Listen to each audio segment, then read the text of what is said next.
Of course, I want to share.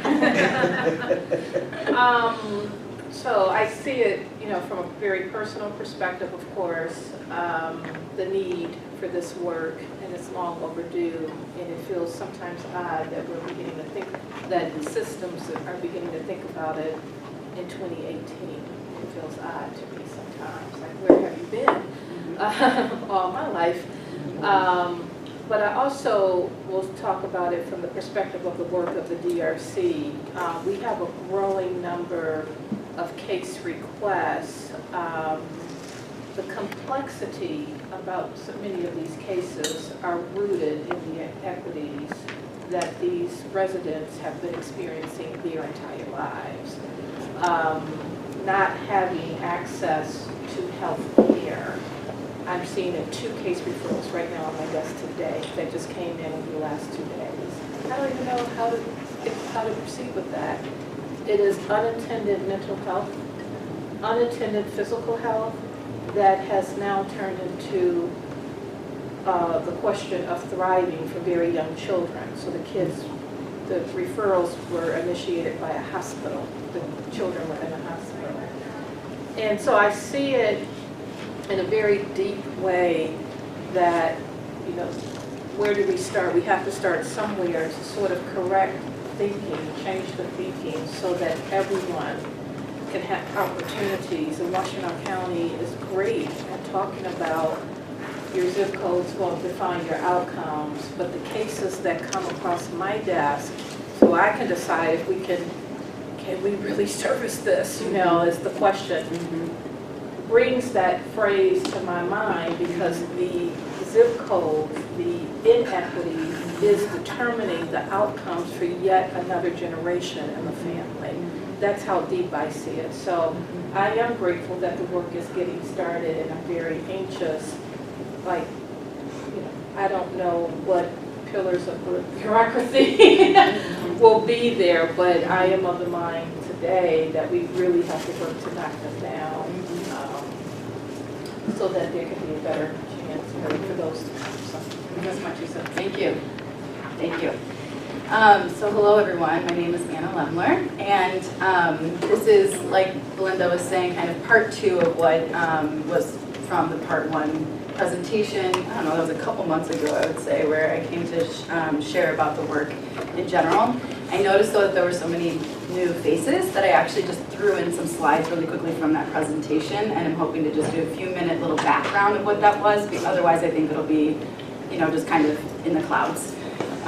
So is there a clicker, or do you want to just click along? Okay.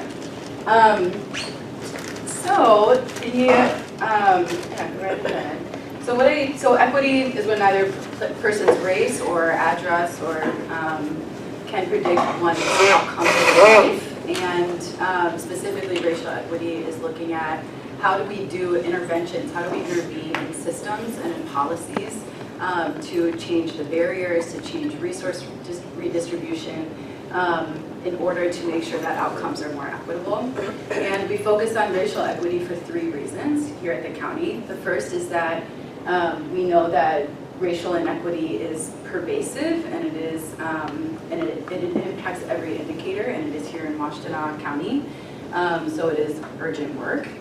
2 is that we want to use a policy approach that's called targeted universalism, which means that we care about the universal good. We care about everyone. If we just focus on racial equity, it doesn't mean that we don't care about other types of equity. We care about everyone, but in order to make a difference, we need to focus on one group. So we target a group, which in this situation would be racial. That is our group, or that's the area that we're focusing on.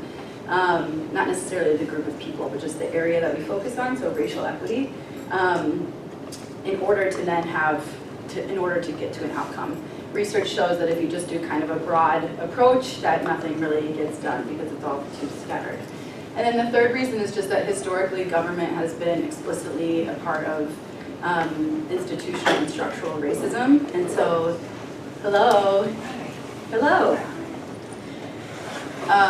And so it is our duty and it's our responsibility to own that history and to look at how we exist now and how we can change that for present and also for the future. So really quickly, this is material from GARE, which is the organization that Linda mentioned. And their name is Government Alliance on Race and Equity, and I have another slide about them that I'll just go over briefly. But this is to show when both Linda and LaRon were saying, we need to educate ourselves. So much of actually how racism functions is not taught in our dominant education system. And depending on one's background, may never be discussed in one's home or community. And so it is important that we normalize the language, or that we have a shared knowledge and understanding of how racism manifests.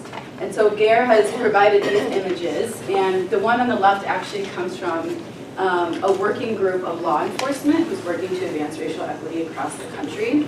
And so these are examples to show the difference between explicit and implicit manifestations of racism. And on the left, we see that on an institutional level, that could look like explicitly not hiring people of color. That used to be legal. It's now not. That's very explicit. Or institutionally is the police department focusing on street level drug arrests. And so maybe it may not be explicit, but it's happening and it has a disparate outcome.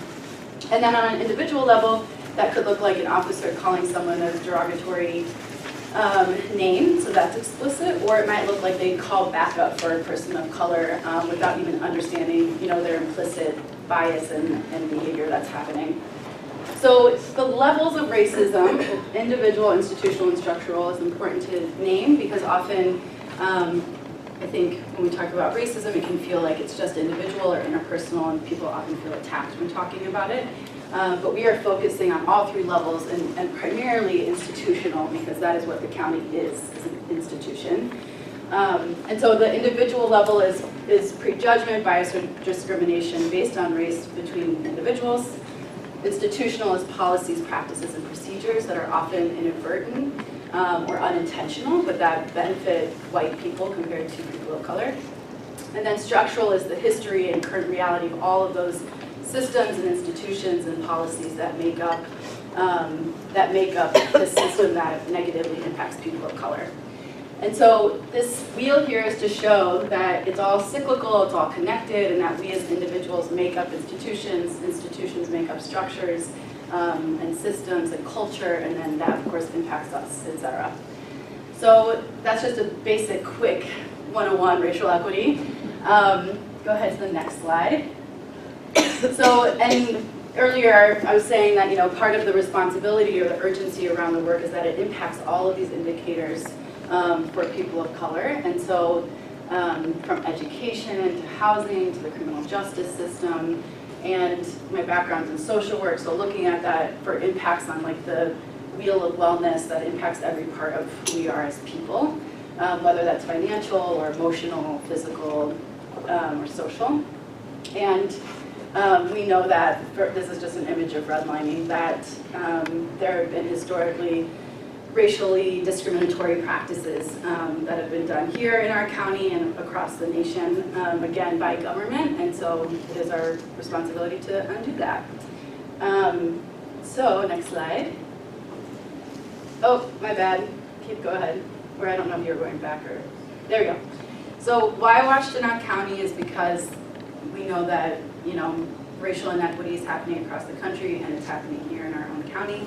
And so this is to show that there are many great things about Washtenaw County and that it gets all of these accolades for being so great in terms of the tech industry or in terms of housing or for millennials or certain types of families.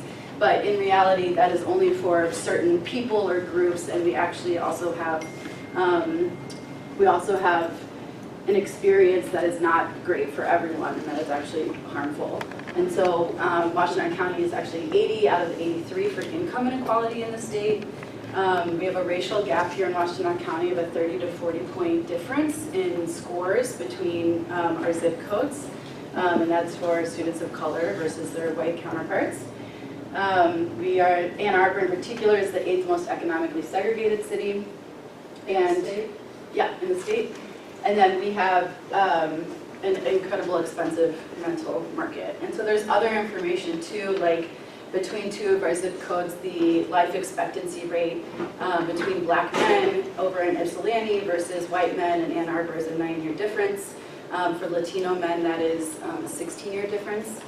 And then there's also other information as it relates to infant mortality or health, and other indicators, our criminal justice system, etc. So it exists here, and you know, it's either time to start and or continue doing the work that many are already doing. And I think the government in particular, and it's such a large institution, it's really great to see that it's being named and you know, people are taking action around it. So the next one is just that this is who GARE is. They're a national network of government who's working to advance racial equity. So they have about 150 to 200, they're growing rapidly. So they have a bunch of different members across the country. And actually, Linda, I was just at an FDCR meeting last week for the Equity Council that has just started, which is really exciting. And it was cool to see that there are a few other partners who have been working with GARE, like Ottawa County, Grand Rapids. And they have come in and they did 8 trainings with us, with our leadership, and also with City of Ann Arbor leadership this year. And these are their principles, which I just love to highlight because they are so integral to all of this work, not just GARE's, but really racial equity work. So ensuring that we're using a racial equity framework, so again, naming race and racism, but also using a racial equity lens is really critical. We might think that we're like doing work, but if we're not using specific principles or data or analysis, then we're not necessarily doing it. The second is to build organizational capacity. So we need to have resources and like the infrastructure where this is a part of our institution's DNA and it's embedded in our fabric. It can't just be one person's job, which it is right now. It can't be an office. It has to be across what GARE says is breadth and depth. So it has to be every department is a part of this, and anyone in the hierarchy, it doesn't matter what status you are, is also a part of this work. Implementing racial equity tools. So they provide us with various tools like results-based accountability or specific ones for community engagement. And so again, ensuring that we're using, you can use whatever tools, but if you're not using that racial equity lens or specific tools, then again, you may not be advancing the work. Make sure that we're being data-driven so it doesn't just feel like we're doing racially equitable things, but we actually know that we're making differences in people's lives. And then partnering with other institutions. So acknowledging that one, we don't function in isolation, you know, it's part of all these other institutions and other factors that are happening. And also that we want not just the county to be doing this, but we hope, you know, our desire is that every institution would be a part of this work in our county. And then lastly, operating with urgency and accountability. So knowing that this work is urgent and that it needs to be happening now, if not way before now. And that we need to be accountable to those who are most directly impacted, which looks like really transforming and really changing how we function generally as government. So, next slide. Great. So that is kind of the quick background, and apologies for talking so fast. I will leave plenty of time to have more conversation. This is now we're getting into the kind of updates section. So this past summer, in June, Commissioner Felicia Brayback, so a little history to get to today. A few years ago, actually, the county had started kind of talking about these conversations, specifically Commissioner Felicia Brayback, and it was known, and it became clear that we needed to do more work, and we needed to even get to that normalizing stage where we can even understand what's happening. And so she had talked about doing an ordinance or a policy then, but that's when there was a little moment to pause and say we need education. So that's when GARE was pulled in. It took a couple years to get that partnership going, but then they were contracted last year to do all those trainings this year. And so the policy has been discussed, and it used to be called an ordinance. It's been discussed for a few years, but it used to be called an ordinance, and it's been changed, and that's because Michigan state law says that if it's an ordinance, then it mandates all the institutions in the county, it mandates everyone in the county to do this.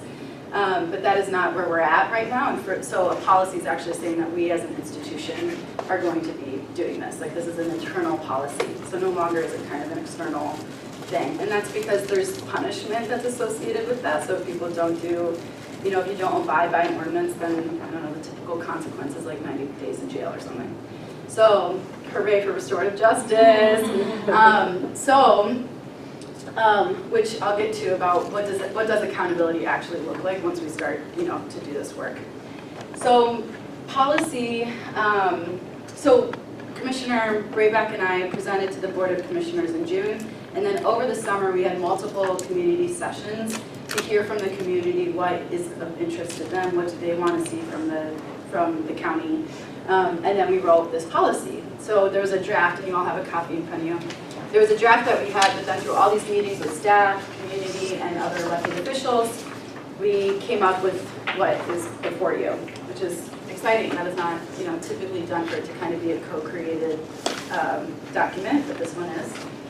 And so the purpose here, what I was thinking is that I was just kind of walk through the policy a little bit, and then I'll share a little bit about the equity office that's a part of the office, and then we can, or part of the policy, and then we can just kind of talk about it and ask any questions. That's cool.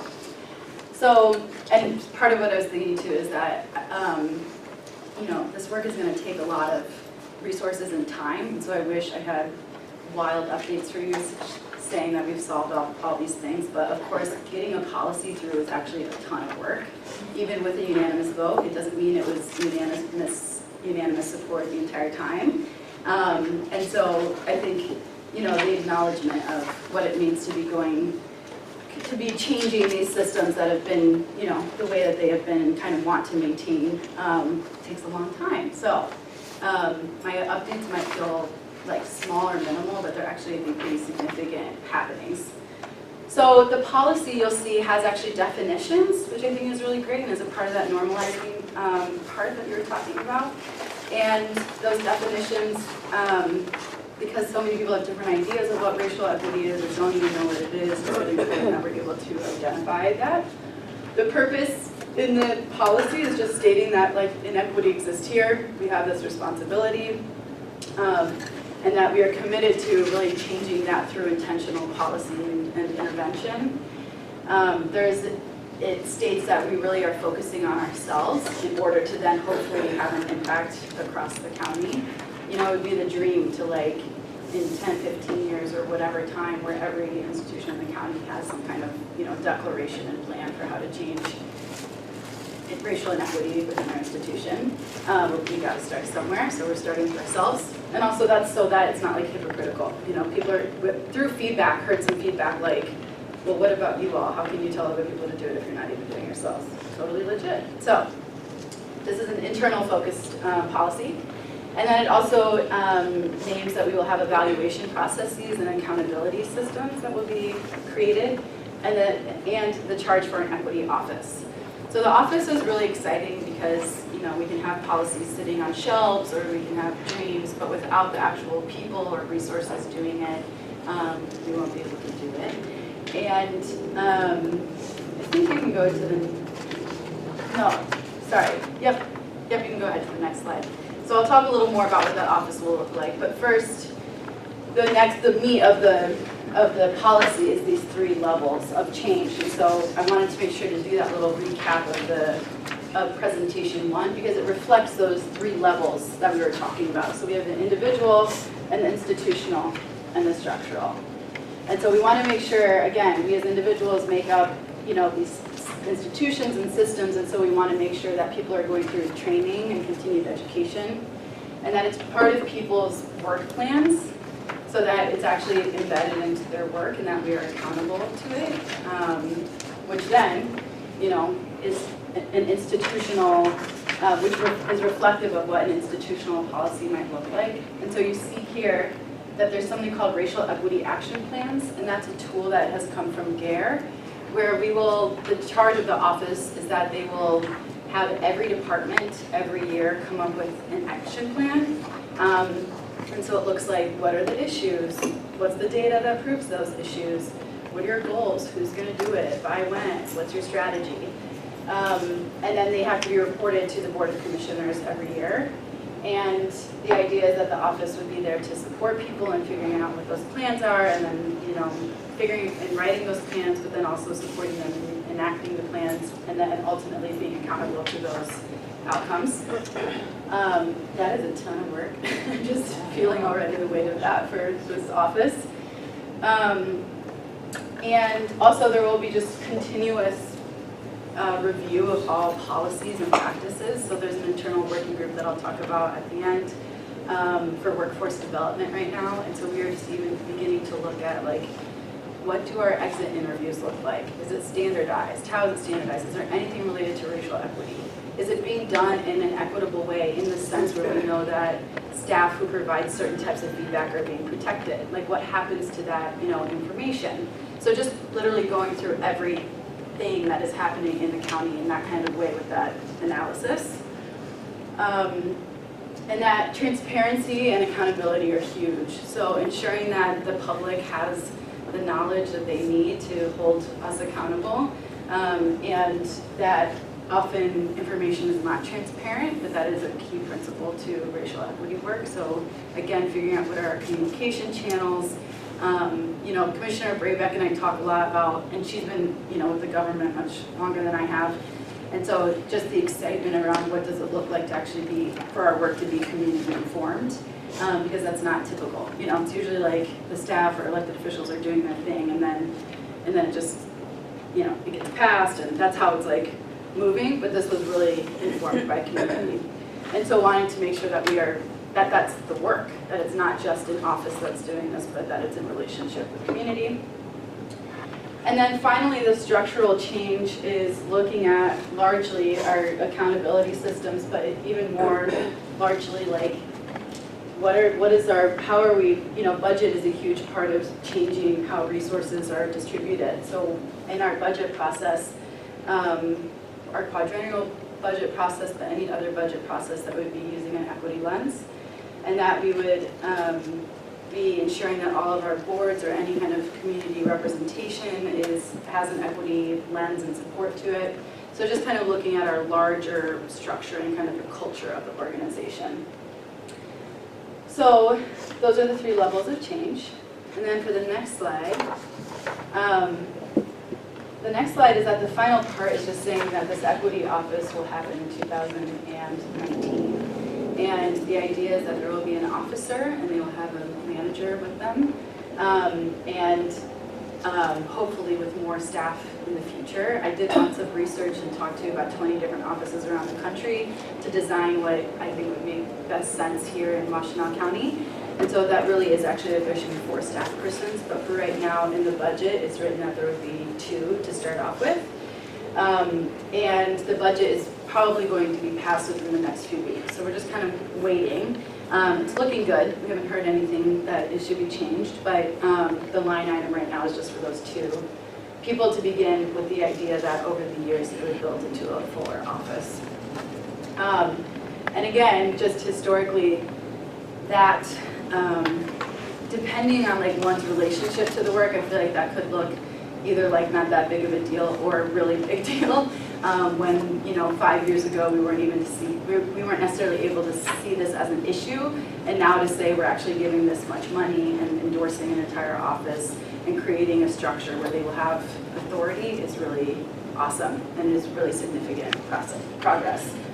So this is just a map to just show that to show where the office would probably sit, and so this is something that I think a lot about is like, how do you make internal change? Like we need or at least I believe we need both internal change and external change. So we need organizers, community organizers, putting pressure on institutions, and we also, in institutions, need to be also pressuring and making change within.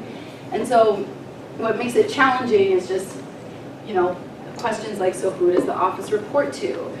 Like, what are the mandates that it receives? Is it the Board of Commissioners? Is it administration? What's its autonomy so that it's able to say, like, this is what we are doing, and it doesn't have any barriers for it to do the work. So the proposal, which has been passed through this policy process, is that it would be part of the administrative cabinet, and which gives it a little more autonomy. Instead of sitting over in a different department, it would be reporting to the administration, but ultimately connected also to the Board of Commissioners more closely than other departments. And so that's intentional because we want to ensure that they are given authority and that they're given, legitimacy in their position within the county. And something, I was just on a GARE call last week, and something that I really appreciate that I'm going to propose as a change is just that someone, I think it was Austin, Texas, they had on their chart, the people or something, like whoever the constituents, whatever, and I think that would be a really great thing for us to remember. What'd you say? To see it. Yeah, just to visually see it and to go back to it, to remember, because I think I've heard at least a lot of like, oh yeah, it's the board that we're responsible, you know, to. It's the board who approves things, it's the board. But it's like, no, it's actually the people, right? And they represent, yeah. So, so I think, you know, so I share this because this work is going to be very challenging and is about structure, and it's about how resources are distributed. It's also about decision-making processes and all of that. And also to just talk about accountability. So how is this office accountable to all of these people and this work when it's going to, you know, it's going to run into challenges, but also how is it fully accountable to the community? And not just like in a tokenizing way, you know, not just like here are community members who like hang out with us, but truly how are we, you know, transparent with community, and how do we make sure that if we aren't meeting outcomes that we are committed to, that there's some form of accountability process. And, you know, in this room of people who I imagine have, you know, some shared practice or ideology around like restorative practices or transformative justice. I know that's something I've really been thinking a lot about, is that when this office comes into existence, typically consequences either don't exist or they're punitive based, and I don't think that, not that there's, well, I won't go into all my beliefs, but just thinking through how do we change this culture so that people don't also feel like racial equity is some, you know, like shaming thing or something that you're like going to have these negative consequences in a punitive way if you don't do it, but how do we ensure that people are understanding what's happening and that we can all come to the table and do this. And I think that's going to really be a culture shift, and I'm not sure what that looks like yet, which I think probably is shared across the country in many of these offices. Good place. Yeah, just hit the arrow on the top of it.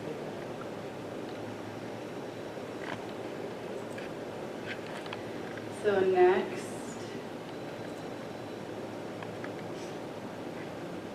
so what's exciting is that this line item is in the budget. Hopefully it'll be approved in a couple of weeks, and so we'll be hiring for an officer for that office. Again, there's meant to be 2 staff persons in it. And so what I've shared with you is the core competencies draft that the action team came up with. The action team is an internal team of staff that includes the county administrator, Greg Dill, includes the deputy administrator, Diane Height, includes Commissioner Felicia Braybeck, and then it includes 5 other department heads, or leadership. So Derek Jackson from the Sheriff's Office, Linda Edwards-Brown from Juvenile Court, Delphia Simpson from the Public Defenders, Eleanor Binowitz from the Health Department, and then Teresa Gelati from the Office of Community and Economic Development, and then myself. And so what we did is that we created what we thought would be core competencies for the candidate, but then Commissioner Braybeck and I hosted 5 community sessions and staff sessions to get feedback about what is it that community members would like to see in that candidate. So the top ones are just to say that we feel like these are mandatory ones, and then the bottom are not necessarily optional, but ones that could be, you know, grown into or capacity for it. And what we've talked a lot about with community members and just amongst ourselves is that to find an officer who is going to be awesome, we talk a lot about like, feels like a magical thing, like kind of a unicorn, like finding someone who is able to like walk in all these different spaces, have all these different connections, be able to, you know, show up in all these different ways. And it really is like, I'm like, all right, let's do this. Like, who is this phenomenal person going to be? So, so I just threw these up here, and you have this copy in front of you, and we're just going to talk a little bit about it, and then I'll provide a couple of other updates, and then just open for dialogue. But the idea being that we need someone who is able to, you know, equity is about outcomes, so someone who has strong impact and influence. So, you know, not just talking the talk, but you've walked it and you are able to make change. Someone who has high emotional intelligence, so is authentic and self-aware and able to connect with other people. Someone with strong vision and leadership. You know, we're asking someone to do like I feel like something really tough. And someone who really is able to vision what would it look like if we were an equitable institution, and what would that look like for our community in Washtenaw County. Someone with mental toughness and grit, so the ability to be told no a lot of the times, or the ability to be paused or stopped, but knowing that you got to keep going, or maybe feeling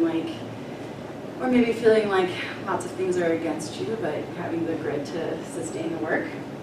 Cultural humility, so having a deep understanding of race and racism and a power analysis, and being able, and so having both the humility and the knowledge set in the work. And then under that, so the next slide is the following ones of relationship building. So obviously, so much of this work is about relationship building in a variety of ways. And then conflict management, race and racism can be a challenging topic, so having those types of skills. Teamwork, this is something that a colleague shared with me, is that who's been working at the county for a while, is that he was like, I'm not sure if I've ever been here where there's been an entire county-wide initiative like this. And I'm already realizing, like, structurally, I think that's true, because there are certain things that are happening where I'm like, well, that's never, like, for me to get information out to the entire county, there's not a clear way. And so this is the first time that actually someone will be kind of leading this larger vision, or interacting with all of these departments. And I can't say first, but just, kind of significantly in whatever history that person's been here for. Initiative, so being able to persevere and persist, and also knowing that, kind of keeping their engine going.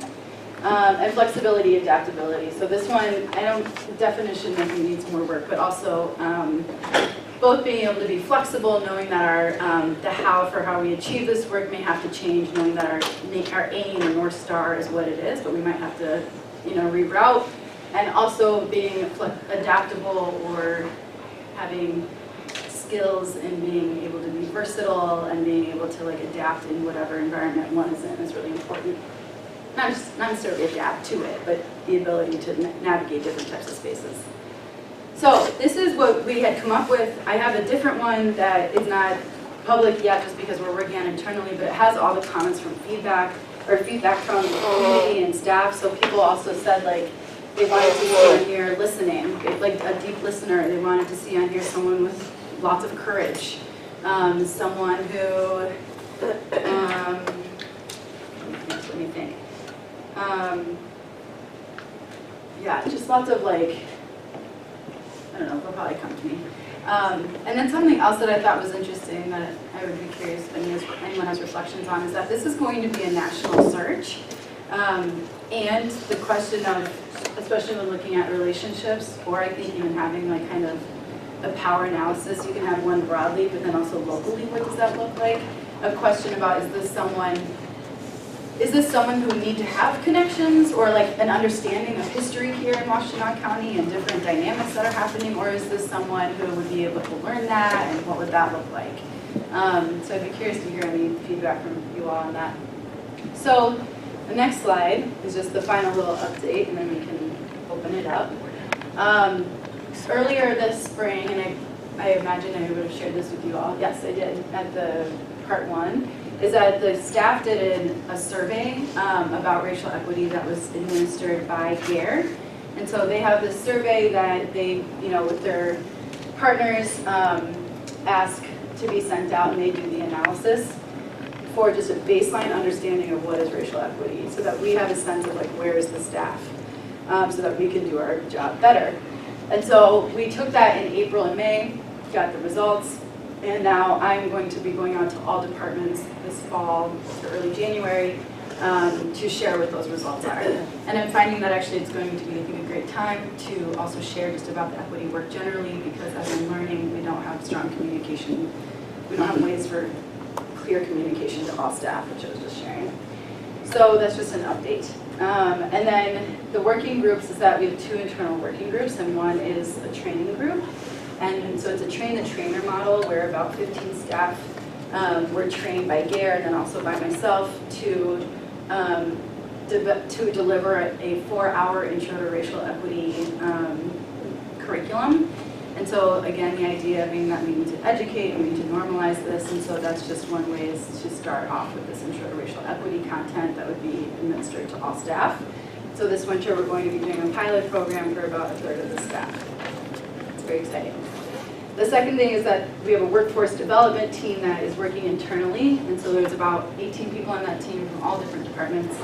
And we are looking at recruitment, hiring, and promotion, anything related to workforce, and gathering data, but also looking at our policies and researching best practices for where we might be able to have kind of like low-hanging fruit, easy change areas. So, for example, study came out recently, well, I don't know what recent is, but I feel like in the past couple of years, about how even just names on resumes, that is a point where a ton of racial discrimination happens.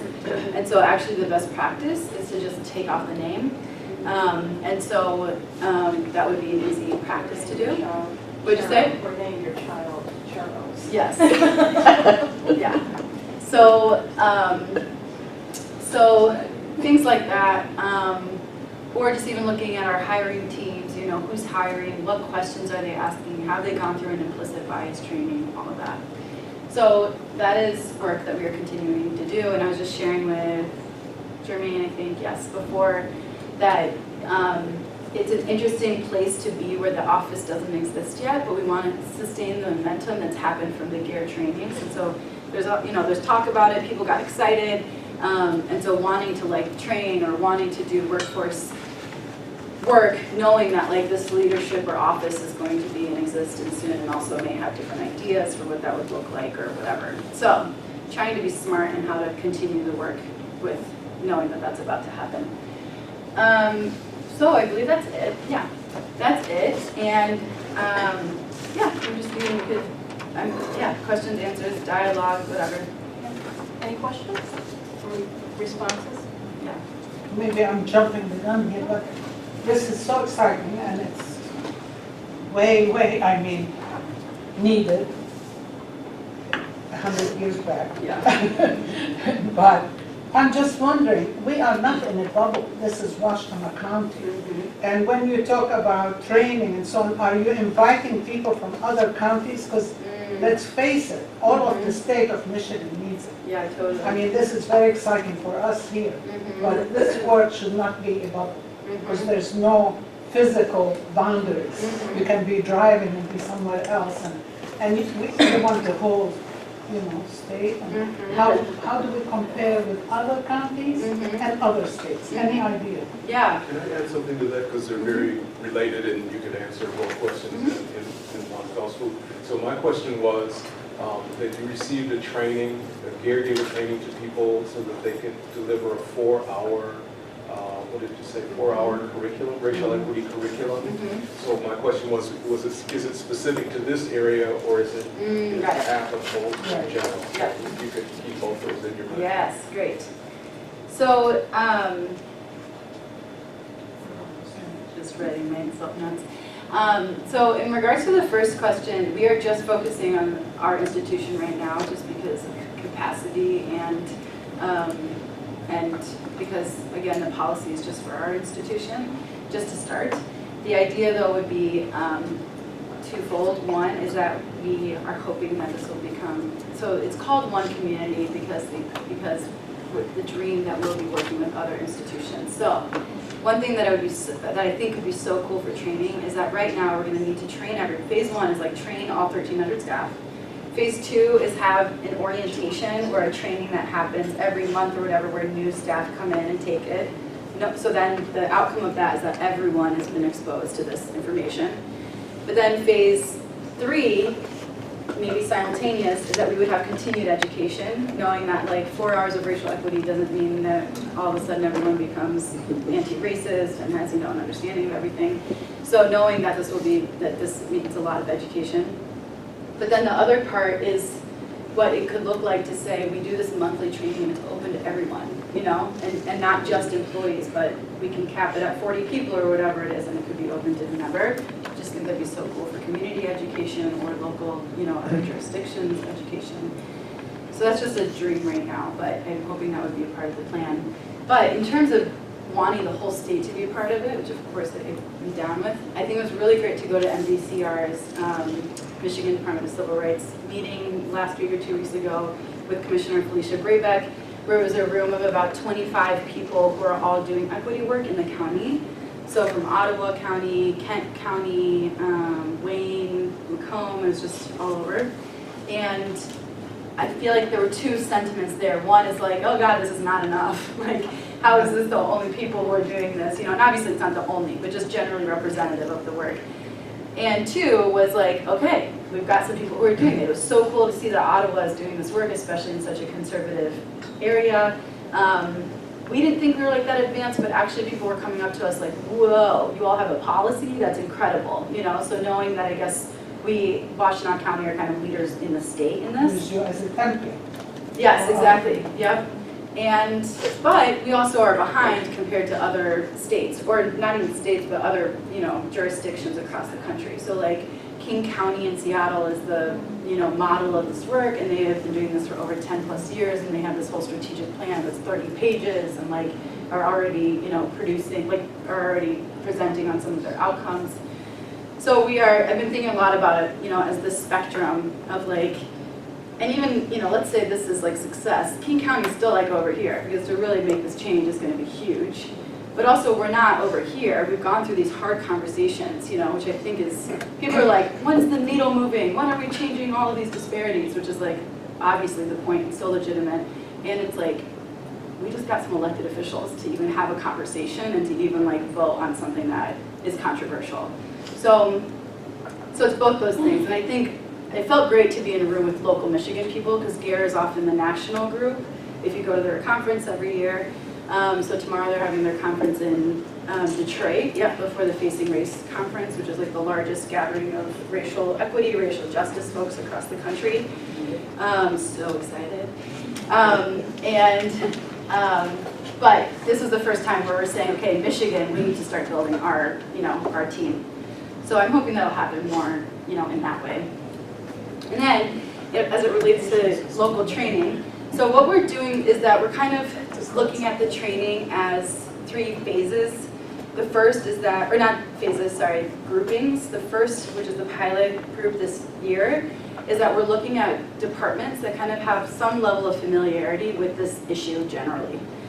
So that most likely is going to be kind of direct service folks versus people who maybe have, their work is more distant to it, they don't really have that much of an understanding, and that's because, as GARE says, but also as like kind of any organizing institute, is that it's about building like a mass. It's about slowly educating and getting your group to be larger and larger, so that actually the culture just shifts. And so that's what can happen through training. The third group though, so we have the mid-familiarity group, which is the one that we're going to do this winter, the less familiar. Then the more familiar group is that we don't want to just give them content that they may already know. And so we have been thinking about like the health department or the Office of Community and Economic Development. We want to make sure that training is not that it would be a waste of their time, but like let's do deeper curriculum so that they have, so that they can go even deeper. But also how do we make it more local? Because it's not local. It's very just like, it's very basic, or you know, doing racial equity work, it really is the foundation. It's kind of like, what are these different levels? And then there's a video that's shown that just talks through the history of race and racism in our country. So, which for many staff has actually been like enlightening. There's a leader who, you know, really, who is white and really who grew up thinking in working class and being like, I worked hard for this, I don't have privilege, I don't know why people are saying that, and then went through this training and actually was like, oh, I get it, which is awesome. And having just even that change means that that influence over a department is going to be significant, or the buy-in from that leadership is really important. So I think that I have a feeling that we'll need a little more too about kind of like why Washtenaw County. And yes, I would imagine that would be a part of it, but I'm also curious if you have any thoughts for, I don't know, either the like, how it should be done, or if you think it's important that it's done, or things like that. Either now or another time. Actually, you just touched on it. So, you know, I've been doing work related to this for a very long time. And some of what you've been saying about this, the spectrum of awareness, and you know that King County is here, and this is starting stage. King County is here, but there is this much left to do. And certainly one thing that, Claudia, you've heard me mention this many times. One of the things that needs to be pointed out is that there's just no. My phrasing is, there's no place where you can go to the kindergarten or racial awareness and you go all the way through, you get your PhD and you cover all these steps, and we don't do that. And so we come to this issue from so many different levels of awareness. And so the answer to that is that giving the 4-hour general education is needed. It's essential. And you asked the question about the person who would be the racial equity officer, should it be a local person or not? If you can get a local person, that of course would be much more valuable, because the person will know the area. But given that we're all over the map with this, somebody coming from the outside who's really good at giving the general awareness would also be effective. So I wouldn't rule that person out, but I'd look for somebody who, if you got a local person who can do that big thing and make it relatable, palatable to local people, and can address, I mean, really address, you know what I'm saying? Really address local conditions, and that would be optimal. Right. Yeah, cool, thank you for those thoughts. Yes. Want to just go right around the table? Yeah, I'm just curious, the decision to make this approach the problem at the county level as opposed to perhaps a more intimate level like townships and cities, where the average citizen may have more daily interaction with the government at those levels. Was this because is this the economics of the matter, or is there something that I'm missing here? Because quite frankly, the needs in Bridgewater Township are different than the needs of the city of Ypsilanti or Ypsilanti Township, and therefore your responsibilities in those communities are substantially different. So yes, great question. So the partnership started off with the city of Ann Arbor, and what happened is that local elected officials and leaders were invited to come to a GARE training where they do kind of their overall, intro to racial equity and who they are as an institution. And it was decided then that that the city of Ann Arbor wanted to and had the financial means to share that contract. And so I think that's a part of how that started. Also, there's controversy and debate around that. I think one perspective is like, oh, they have a lot of that affluence and the resources and they need to be at the table so that they understand, their part in the work, because this involves everyone. It's not just people of color, which I think can often be, a misconception about the work. But the idea would be, and we had a meeting this summer with 15 other different municipalities and representatives to talk about what would this look like when building out. And I think if doing it in an equitable way, then it can't be money-based, and that was discussed. And so I think we would need to be creative in what it looks like because this is going to require some financial resources, but maybe those who have less funds can be subsidized by those municipalities that have more funds, or something where we just say, funding just isn't a barrier. Everyone needs to be a part of this. So.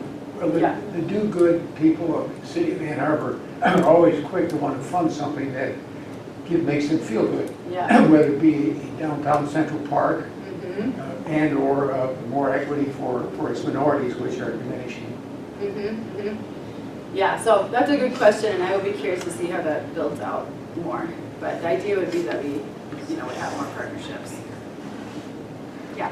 So I'm really new to this, Sure. and I'm not clear on what this actually is. Is this an initiative that only involves the county and county employees? So I think what is kind of complicated about, what your question is hitting on exactly is that this is an internal facing policy, but very service institution. And so it's going to inherently, but also needs to, because it's our services, impact community and external outcomes. Does that make sense?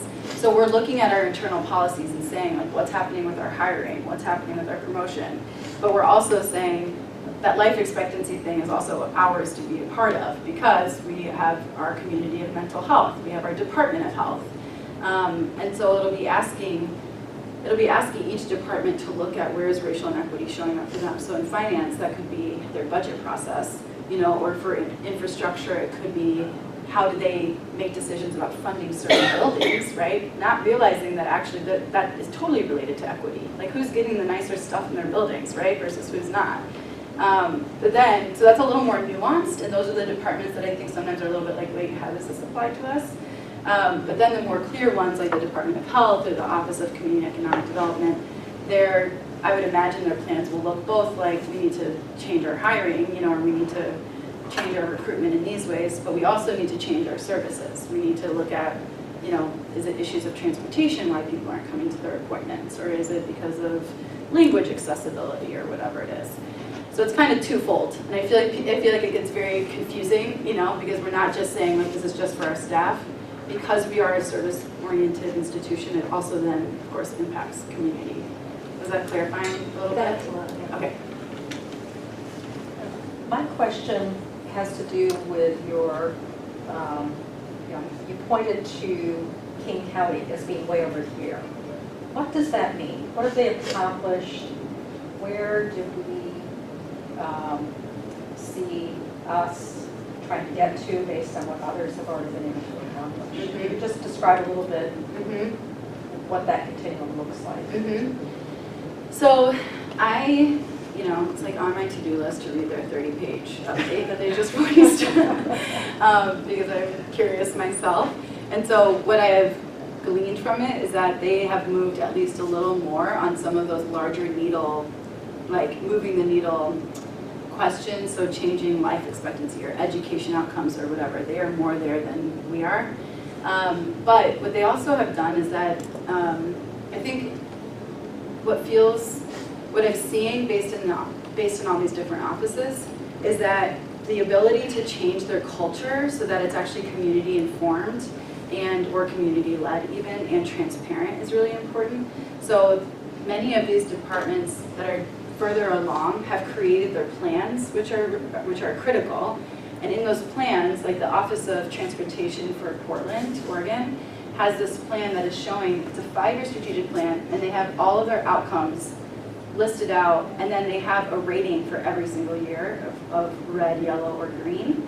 And so I feel like it feels kind of like still the elementary stages to just say that we have a plan. But the fact that they have that and that it's transparent and that they are having some accountability mechanisms is really important. And so they are able to say, we are actually making sure that all of our signage is in all these different languages, and so that people of different backgrounds are able to even use our system. That's like one outcome that's really changed for them.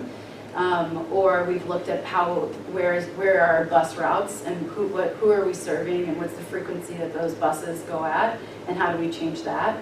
So it's dependent on each department, but that's just kind of a tangible example of what I think that would look like, both in terms of like transparency and larger plans. So I'm hoping what people, I wish that I could say like, and here are 5 goals at Washtenaw County, but the office is really charged with that, and that's because that process really needs to happen with community, and it should take a long time, I think, for us to be able to say what will our outcomes be.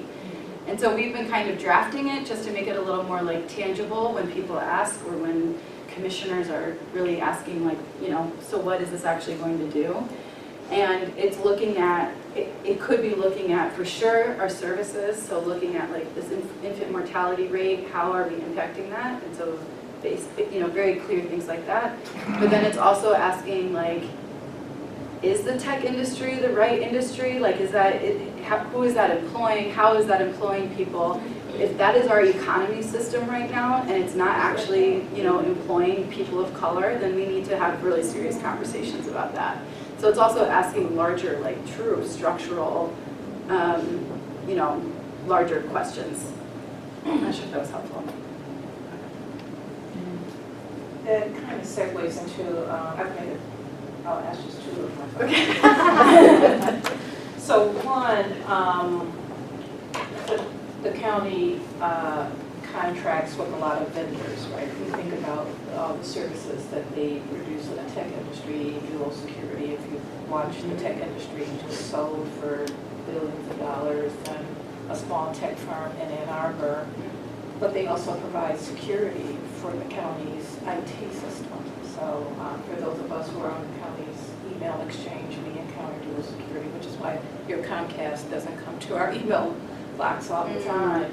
So one of my questions is, and it may be too early to, as you're formulating everything, will this lens of equity be extended in how you contract with your vendors and how do they express and pitch their bids? Yes. Oftentimes contractors just look for the bid in the paper or whatever in the media, and they pitch their bid and you kind of go through, you know, I have a good price, I have a good product or whatever. So that's one question I have. And now I'm kind of curious, the county commissioners I think are all Democrats now. You see some significant changes on the board of commissioners. I think maybe 3 or 4 new ones were elected yesterday. Do you feel that you have to take a step back to bring them up to speed for their buy-in? Or can Felicia, I guess, just continue to charge forward? That's a good question. So the first question to contracts is that should definitely be a part of the work, and I would hope that assessment would happen. We haven't been focusing that on our workforce part, but that is a part of workforce. And there are lots of other counties across the country that are focusing, or that are starting there, that are starting out their contracts, recognizing that, like, how do they hire more contractors of color, women contractors, you know, all of that. So, yes, it is on the docket, but it's not, we're just doing it, not right now. Then your second question, remind me of the sentiment. Just the change of your commissioners. I have not heard that we would need to. I haven't heard anyone saying anything like, uh-oh, this commissioner is going to be in trouble or whatever. So I'm hoping not. But I think I do see it as kind of my charge to like reach out to them and get coffee with them to start those conversations. Because it's true that depending on where their learning is, they may not have an understanding of this. So. Yeah, so luckily I haven't heard of any like explicit resistance or concern, but you never know. So can I just chime in for a bit, because the conversation is real interesting, and it's hard to sit here and not be able to interact with you all. And so one good thing that I want to share with LaRon and Mr. Al, the Michigan Department of Civil Rights, in collaboration with the Michigan Department of Education, recently have been piloting a program. It's called Socially Conscious Strategies Through an Equity Lens, intentional strategies to dismantle barriers in inclusion. And so this particular program has a goal of, and it's being piloted right now, to raise awareness of the root causes of racial inequities in order to promote critical, conscious, and intentional approaches in dismantling the barriers in state government. And so we have, this is a pilot now, so we're piloting with several counties in the state, the administration only, no elected officials are a part of the pilot. But you're talking city managers, Kalamazoo County, city, Jackson County, city, their management, their law enforcement, bringing all of the players that make, you know, the decisions together over a 6-month period. Ron, you pointed out that, you know, some kind of certification that says that you've gone through some type of training and that you're acknowledging the desire to participate in this process. Our goal is that we're hoping that we can tap into as many counties and cities in the state of Michigan, because it's much needed across the board, and at least get that administration level into that thinking mode of how, you know, they can start to integrate the equity lens into their thinking and processing of the way they do business. We've met 3 times. We do a full 8-hour day once a month. And so far it's going well. Hopefully at the end they will have the tools to operationalize their processes within their organizations, and we're working with them to do that. And so this is something that your township could very well participate in down the line. I don't know how we'll determine which counties will be next in line to get this opportunity, but there is a small cost associated with it, and there is a certification that you will receive as a result of it. So I just wanted to share that with you so that you know that the state of Michigan is very much concerned in making this equity issue a priority. In fact, the Michigan Department of Civil Rights has only recently hired an equity officer, and we're the first state department to even have someone in that position. So the Michigan Council group on equity that just recently met was a little difficult to put in place because we wanted, individuals from government to be a part of that group. And not a lot of organizations in government have a person, quote. Right. Just as you're finding that you're now newly hiring someone in this position to actually come to the table. So it is great to see that we were able to get that many.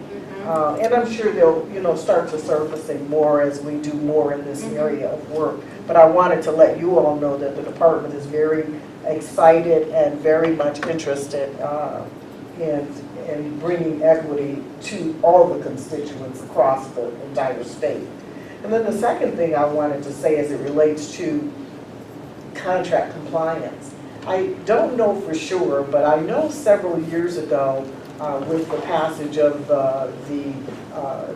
that affirmative action, dismantling of affirmative action, came also the dismantling of the contract compliance to get minority groups to be given priority, quote unquote, in government ways. So I think at the time Jennifer Granholm was the governor, and she mandated that they come up with creative ways to make that happen. But whether or not they're still enforcing the federal requirements is a totally, different story. It's, about 1/2 of this and, 0 on the other side of that. But it is definitely something you might want to, check into further on that piece. That being said, I'm very excited at the work that you all are doing. I don't know if you'll find someone who will have every one of these qualities. I know. But I do hope that you find someone who makes it as equally important to guard their own health in the process, because this is really tough work. And, this, just looking at it makes me feel burnout.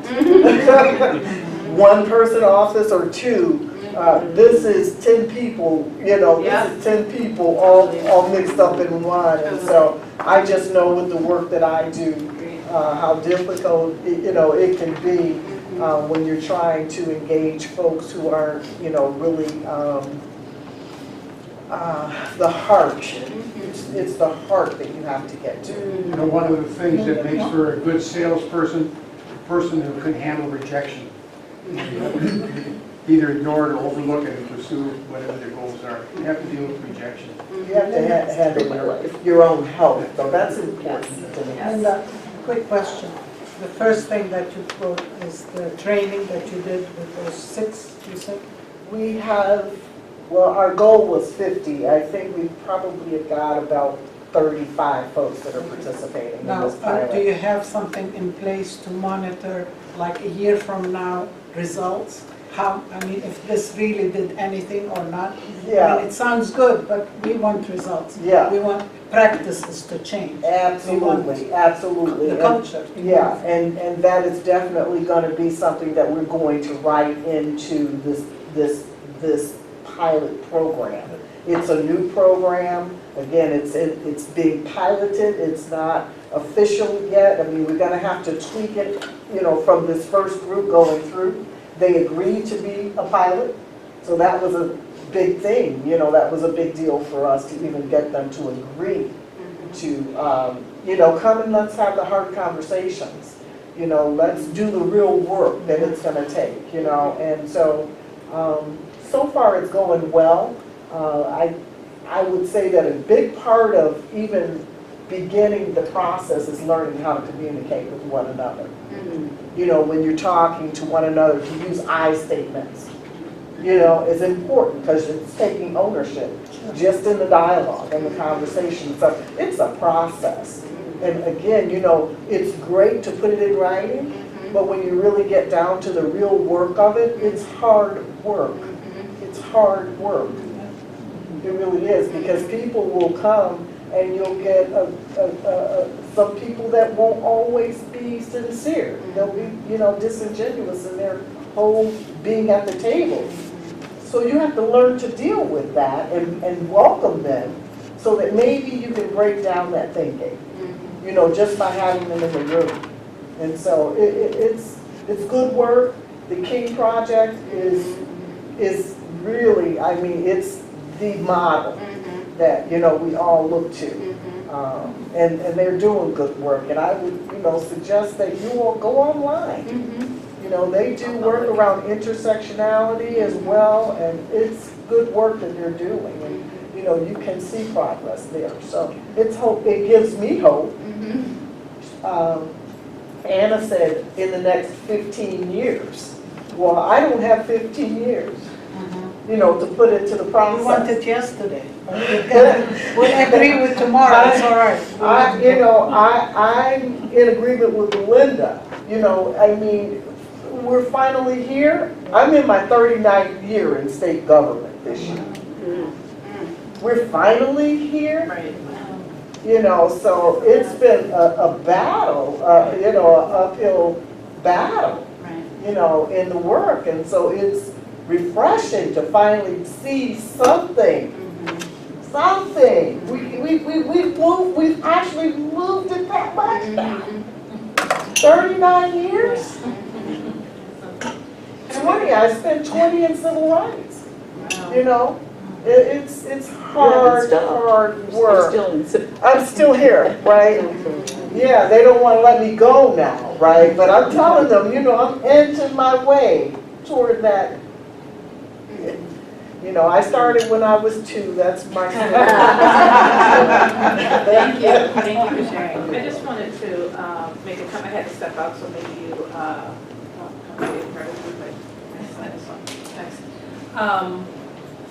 you made a comment about hiring. Do you hire within locally, or you bring someone outside? And it was just an intriguing thought that I had. One of the constant, I've worked at the DRC for 15 years, and a constant comment that I hear for those who were people of color who were born here, who have lived here for a very long time, they came as young children, and they've raised their own children here. One of the things that they bring up a lot is the history of the African American community in specific, and I think, Al, you touched on this, the whole 4th Street, Carytown area. And how that hiring or recruiting looks. It's a national search, not my area of expertise, but I'm hoping that whatever the outcome is, that there is a way to lift that history up, because I think it's going to be a big part of what the direction that this work goes in. There's a lot of open wounds still about how some things have developed in the Ann Arbor community specifically, and how Al used the word gentrification, how that happened, and how those families are even today still impacted about that. So it just seems to me, and I think that's such a critical part of this kind of work is the history of the people who are most adversely impacted by the policies and the structures and all of that. We often don't get a chance to tell our stories and to have that history acknowledged and how we present ourselves today.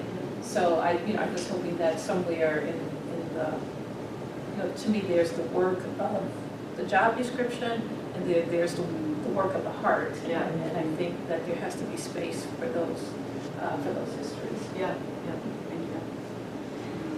All right, a couple other questions? It's just kind of overwhelming, all of the ideas that are shared. So just taking from Belinda's, that situation, the Beak Street and the downtown area. And I'm thinking of an issue like life expectancy. So if we take that as the whole idea of the equity commission now being one of looking through the lens of racial equity justice. So take an issue like life expectancy. So much goes into that.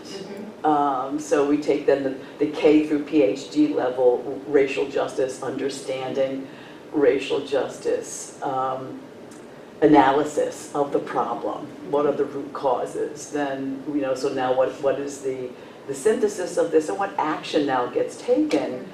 And the whole notion of the transparent accountability system, the red light, the yellow light, the green light.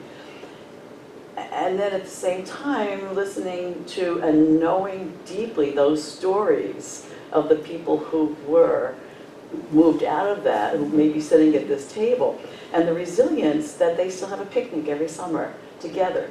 So, while geographically that community was broken up, the heart of that community still thrives and is with us. So to me, this is just an amazing accomplishment. It's so important that we keep neglecting the importance of education. I know I had a neighbor, a young black lawyer, who was a neighbor of mine 35 years ago. Needless to say, with his education, he was living in my neighborhood. And I see yesterday we re-elected him to the Supreme Court. He's no longer a young man. Kurt Wider, he'd been a circuit court judge in Washtenaw County. And he was a novelty at the time when the Republican governor, by the way, appointed him to the circuit court here. But the important point was that his big advantage is somewhere along the line he got the education that gave him that opportunity. And so whether it's inequities start right down at the inequity of who gets an opportunity to get an education, who doesn't. Just one more thing, thinking about the self-care. Audre Lorde says that self-care is an act of warfare. It is in itself a revolutionary act. Right? Yes. That came out a lot in the community sessions, is that it's not in these core competencies. Well, I'm in the process of lumping the questions that came from the community feedback under these core competencies, but a lot of it is like, what sustains you? Like, what is your self-care? Who are your mentors? Who is your support system? Because it is so challenging. Yeah. I unfortunately had to start a meeting down the hall for the action team at 1. But happy to answer any other last questions. Do you have an exit plan? Are you working yourself out of a job, or do you have a vision that you're working yourself out of a job? You mean for the office? Or you mean me personally? Yeah, well, the office. The office. Yeah, I feel like, the dream would be that racial equity would exist and we wouldn't have to, liberation would exist for all of us. But